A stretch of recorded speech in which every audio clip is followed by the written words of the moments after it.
The story of Finland's resilience begins not with the Second World War, but in the smoldering aftermath of the First. In the bitter winter of 1918, Finland, a nation newly severed from centuries of Swedish and Russian rule, descended into civil war.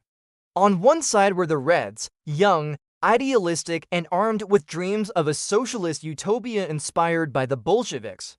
On the other, the Whites, conservative forces determined to safeguard a vision of Finland free from chaos, a Finland where law, faith, and tradition held sway. The streets of Helsinki and Tampere became battlefields. Factories and homes burned as neighbors faced neighbors, and executions became grim punctuation in a society at war with itself. Yet even as the guns fell silent, a deeper, more insidious battle had only just begun.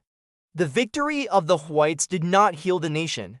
It left wounds that festered in the shadow of fear. The specter of communism lingered like a storm on the horizon, a threat not only from Moscow but from within. Amid this anxiety, some Whites began to whisper about a Finland stronger than a democracy, a Finland guided by the firm hand of authority rather than the fragile mechanisms of parliamentary debate. By 1919, the Republic of Finland had formally declared independence. New flags flew over Parliament, and the promise of self-governance stirred hope. But the tranquility of formal independence was deceptive. The Civil War had radicalized both sides, leaving the country fractured. Many in the conservative camp grew impatient with the slow pace of democratic reform, fearful that the Reds' ideals could rise again if left unchecked. It was in this crucible of fear and frustration that the seeds of far-right radicalism were quietly planted, seeds that would later sprout into movements threatening the very democracy Finland had fought to achieve. In the countryside, particularly in southern Austro-Bothnia, veterans of the White forces and conservative farmers debated the future of the nation late into the night. Should Finland embrace the messy compromises of parliamentary rule, or should it follow a path more decisive, inspired by the sweeping authoritarian tides emerging elsewhere in Europe? Mussolini's march on Rome in 1920 had already captured the imaginations of some, a nation united, decisive, and unafraid to suppress dissent. The question hung in the cold winter air: could Finland remain a republic, or would it succumb to the lure of authoritarianism? Despite these growing tensions, Finland's democracy was fragile but resilient. Leaders such as Carlo Juho Ståhlberg, the country's first president, advocated for moderation and rule of law. Political institutions were being built from scratch, courts, police forces, and local councils all forming a scaffolding intended to hold the nation upright.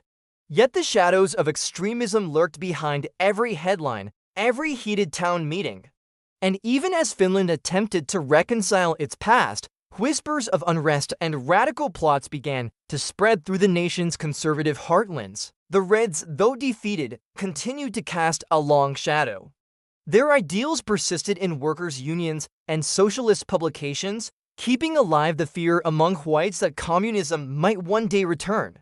Meanwhile, young men who had fought in the White Army found civilian life stifling and slow. Their patience wore thin.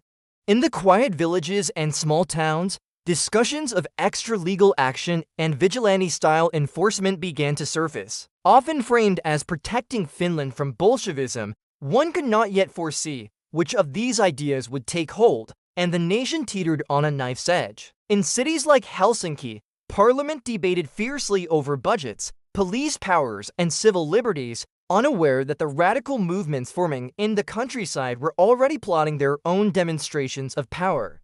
The nation's future hung on a delicate balance, and the next decade would test Finland's commitment to democracy like never before.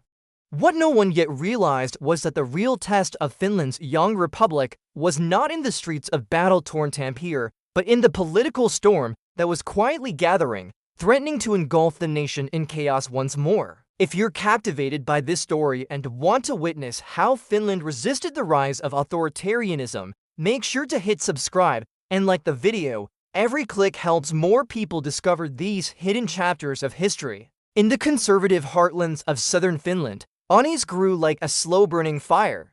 Farmers, war veterans, and rural communities watched the growing influence of socialist and communist ideas with mounting alarm. By 1929, tensions reached a boiling point in the town of Lapua. What began as a march by local communist youth quickly erupted into violence. Stones flew, voices roared, and the authorities struggled to maintain order. This clash, seemingly small in scale, would ignite a national movement that threatened to topple Finland's fragile democracy. The Lapua Movement was born from this chaos. What began as a reactionary faction of whites determined to suppress communism soon coalesced into a structured organization. Its leaders were charismatic and unapologetically radical, blending nationalism, anti-communism, and an admiration for authoritarian figures abroad. Inspired by Mussolini's March on Rome in 1922, they dreamed of a Finland transformed by direct action, a nation purged of leftist influence and reshaped by the hand of the righteous. The question that gripped the country: how far would these radicals go, and would anyone be able to stop them before their momentum became unstoppable? In a single year, the movement spread like wildfire across southern Finland. Towns that had been quiet for years suddenly hosted Lapua rallies, flags waving and banners declaring loyalty to the anti-communist cause. Their influence extended beyond the countryside, drawing support from center-right politicians, businessmen, and even some clergy who feared the specter of Bolshevism at Finland's eastern border. Yet the movement was not monolithic. Within its ranks were both extremists advocating violence and moderates who hoped intimidation alone could coerce political change. The line between lawful protest and political terrorism blurred dangerously. As Lapua's prominence grew, the nation watched with apprehension.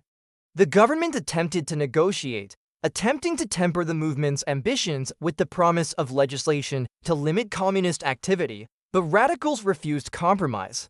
They escalated their tactics, targeting opposition figures with intimidation and threats, making it clear that words alone would not satisfy them.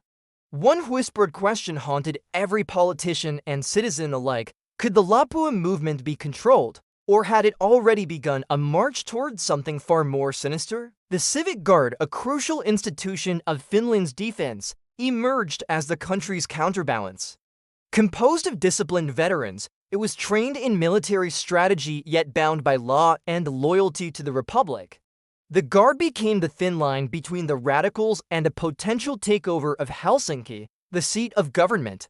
In towns like Vaasa and Seinäjoki, members of the Guard monitored Lapua rallies, quietly preparing for the day when lawlessness might spill beyond the countryside. But even they were unsure whether Finland's institutions could withstand the surge of radical energy sweeping across the nation. In 1930, the movement's most dramatic demonstration of power unfolded, the Peasants March on Helsinki.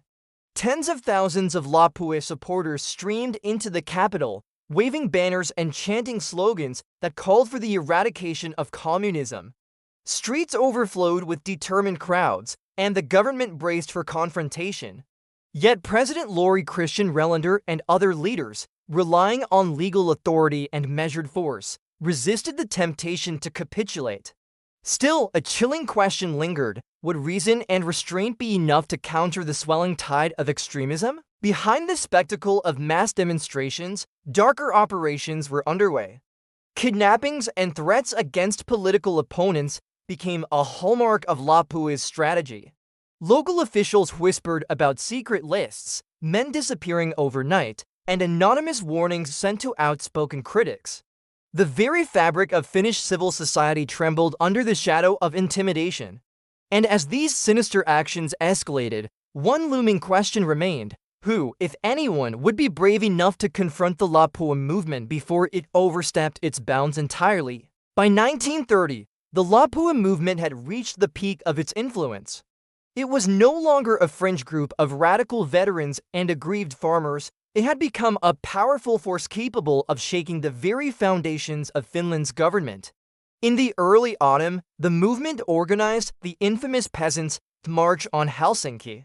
Tens of thousands of supporters poured into the capital, flooding streets and squares, banners snapping in the cold wind, voices chanting calls to purge communism from the nation. The spectacle was awe-inspiring but terrifying. It was a show of force meant to intimidate lawmakers and challenge the republic itself. Could a government bound by law survive against such raw, unrestrained pressure? The authorities responded with a mix of caution and resolve. The Finnish parliament moved quickly to pass legislation restricting communist activity, banning propaganda, and limiting the political participation of leftist parties. Yet, while the government acted within legal bounds, the radicals were growing impatient.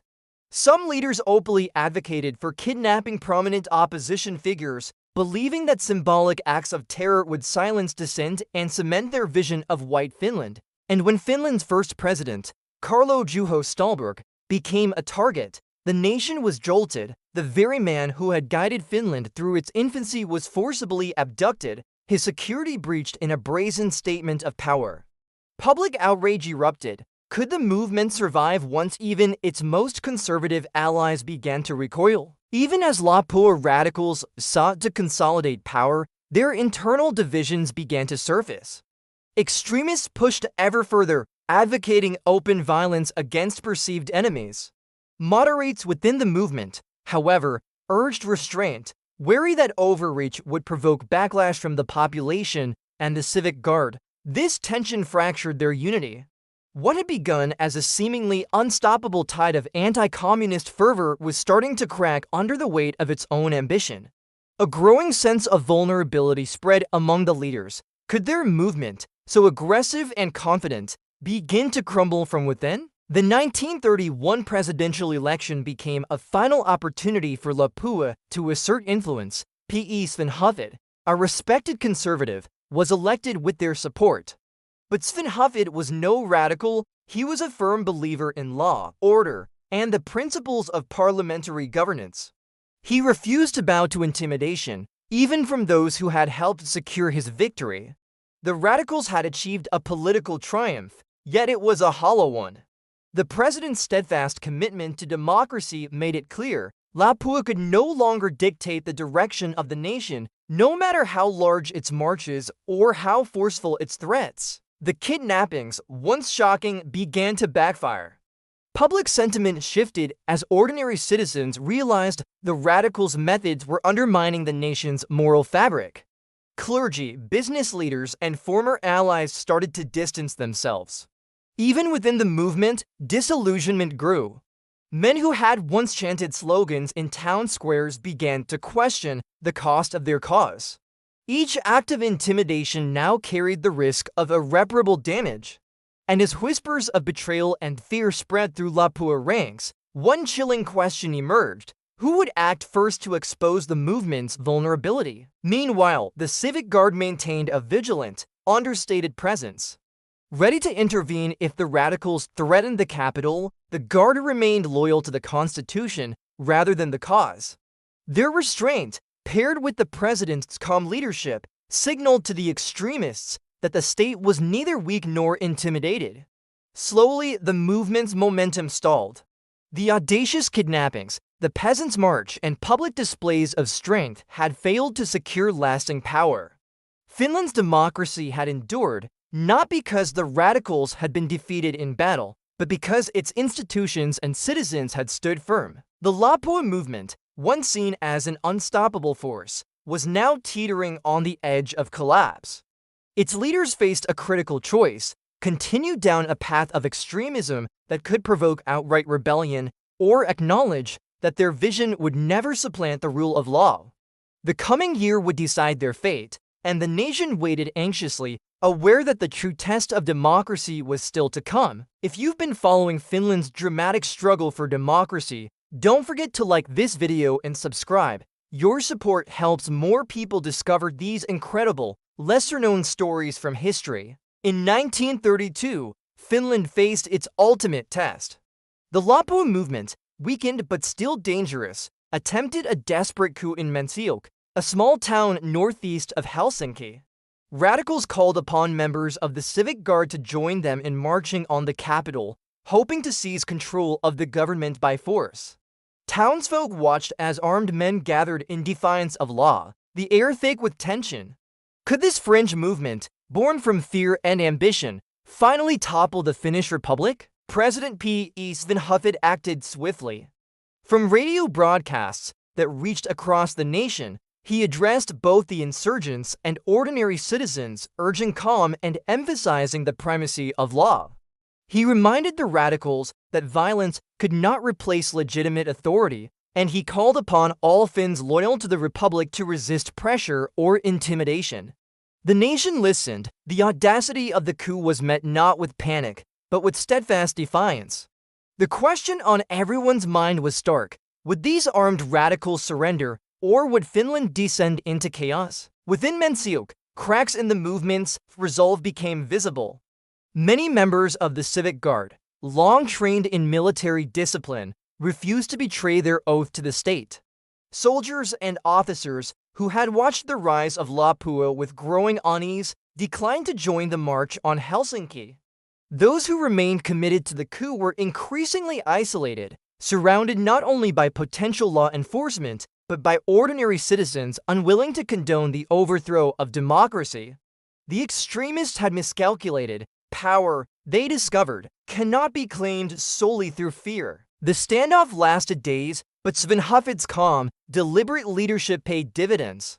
Radio messages urged a peaceful surrender, and negotiations quietly began. By the end of the week, the Lapua leaders realized their movement had no path to victory. The coup collapsed without bloodshed, a remarkable triumph for law over intimidation and for reason over radicalism. Arrests were made, organizations disbanded, and Finland's democracy breathed again.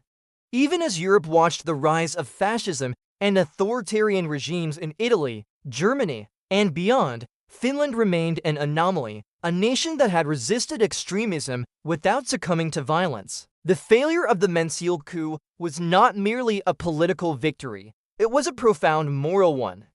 Citizens, institutions, and leaders had chosen restraint, legality, and courage over panic or retribution.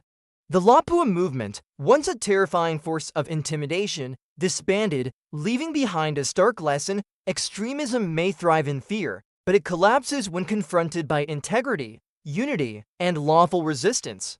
Finland's young democracy, forged in the fires of civil war, had survived its most dangerous challenge since independence. In the years that followed, Finland continued to navigate the turbulent waters of interwar Europe, facing pressure from both the Soviet Union and rising Nazi Germany. Yet the lessons of Lapua endured. Civic institutions remained strong, political debate stayed vibrant, and citizens remembered the consequences of radicalism unchecked. Finland's survival was neither guaranteed nor easy. It was the product of deliberate choices made at every level, from the village meeting halls of Ostrobothnia to the presidential office in Helsinki. The story of the Lapua movement is a warning and a lesson for all nations. Extremism thrives where fear goes unchallenged, but it can be restrained by courageous leadership, loyal institutions, and the vigilance of ordinary citizens. Finland's resistance to authoritarianism during the interwar years reminds us that democracy is fragile, but resilient when protected. And while much of Europe would descend into dictatorship and war, Finland remained, remarkably, a beacon of democratic survival, a testament to the power of choices made in the quiet moments before crisis erupts. Even today, the echoes of this struggle remind us that liberty requires constant vigilance. The men and women who resisted Lapua's intimidation ensured that Finland would not repeat the mistakes of other nations swept up by extremism. Their courage preserved the republic at a time when the continent teetered on the brink. And in the quiet streets of Helsinki, the lessons of 1930 still whisper: democracy endures only when citizens, institutions, and leaders refuse to surrender it.